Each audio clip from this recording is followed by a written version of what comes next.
like all my films, it's some form of a semi-biographic story. And it sort of deals with the issue of the Palestinians who live inside of Israel. For example, Chronicle of a Disappearance, my first film, was well received in Israel. Some Palestinians, resented it because of the humor, because that was maybe the first film that had a kind of cinematic dimension, but with humor induced. And just like the Jews, they start to ask about the moral, equation of putting, humor when we are facing a certain finality or facing a certain tragic situation. So, I'm not Borat, It's just, I cannot stand this kind of vulgarity. It is a form of resistance to actually laugh, especially when you laugh in face of oppression and authority. But I think one has to be subtle and tender, and not impose on them, not provoke them. When I'm asked, like now, I'm strategic to say how I identified myself. If it was a question of identity, then it's another answer. So I'll give you both. One is in the catalogs and in the festivals, in the places where you read my name, it would be a Palestinian filmmaker. It's my affiliation. It's my identification. Having said that, I don't wake up in the morning thinking of my Palestinian identity.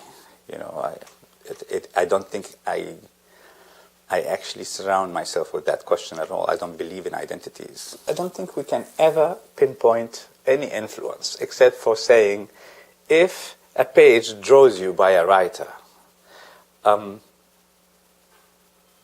the reason is not necessarily defined. It's a space in the poetic that gives you a sentiment, a moment of tenderness. Now, Primo Levi, read one page, and this is what I did for a while. I would keep a book, and in a moment where I felt down, I would just read one page somewhere. Because I would reread one page, to tell you honestly, and it becomes like poetry, and it just gives you a sense of continuity and the fact of where he was and how he managed to actually write this. Just makes me want to be good, makes me want to be a good person. So this is an inspiration, a visual inspiration. It's not just, going to the cinema and seeing, The State of Things by Wim Wenders. One actually is inspired not from cinema necessarily to make cinema. Well, first of all, I make my script on empty walls first, from the notebooks that I gather to putting them on these little yellow slips. And this is where I make the montage, the kind of subconscious montage, not a continuity montage, just tableau after tableau. And I keep working on them like on paintings. I always continue to pigment them to make them more layered. And when I feel that they had the necessary weight, I bring them, forth as potential scenes.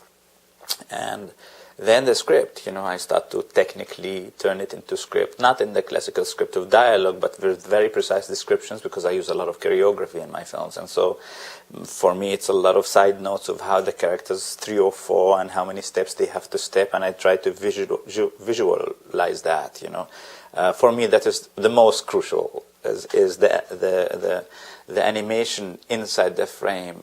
It's a bit like music. It is. It's the same refrain, but it's not the same. And I think it's the musicality, the inner musicality of the film. Basically, it's precisely like music, with a certain tempo and a certain note. And what I do is I do the repetition in order to create first the outlay, second the tension. From the same, and the fact that you repeat creates tension, because when you repeat, then the spectator is in anticipation.